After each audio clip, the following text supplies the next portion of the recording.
how you can make an impossible idea possible? Yeah, so that's a very interesting, difficult question as well. How do you make an impossible idea possible? I think you have to start with dreaming, right? So you have to wake up in the morning and say, today we're going to do the impossible. Because if you just do the possible, then you're not going to go anywhere with it. You know, it's like you have to dare to think outside the parameters. And that's why it's actually important in an architecture studio to create this environment where these ideas can emerge, which is similar to what we were just talking about, emerging kind of markets and content.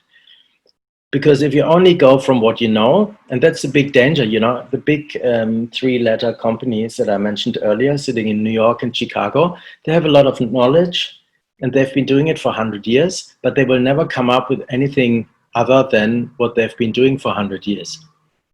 But if you create an environment where, like, I don't know, the window cleaner walks in and says, hey, that looks cool, why don't we turn that upside down? And it's much better than it was before. So we need to create these environments where this can happen.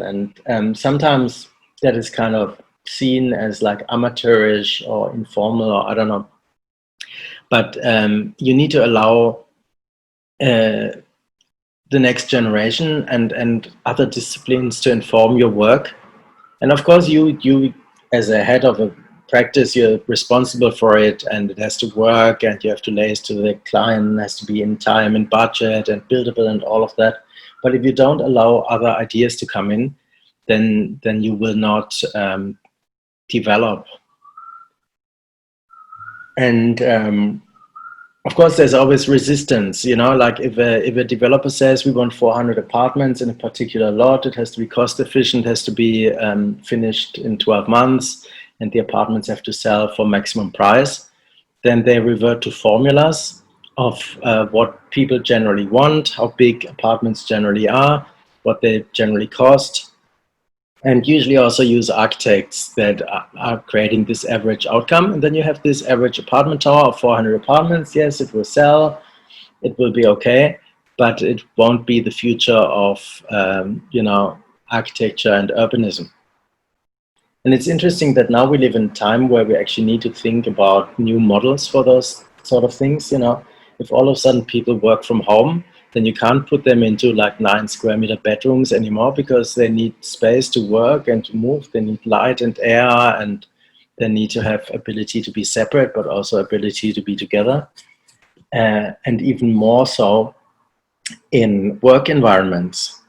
So for the last 20, 30 years, the work environment was all about the shared office and the co-working, and everybody, you know, no more office cubicles and no more separation.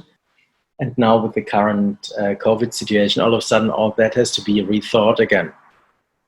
And I mean, the traditional office doesn't seem to be valid anymore at this point of time. It may be different again next year. I recently walked into a library in Merrickville, which is a brand new library, very beautiful, by a local architecture firm, and was full of students kind of in groups or individually studying and learning and browsing the internet and so on. And I spoke to the librarian, and she said none of these students has ever looked at a single one of our books. So it's a library, right, full of books, but they don't go there to read books. They go there to see other people, to be outside of their homes, and to have access to internet, and to be able to study. And in different configurations, you know, alone, in 2, in 3, in 4, in 5, or in bigger groups.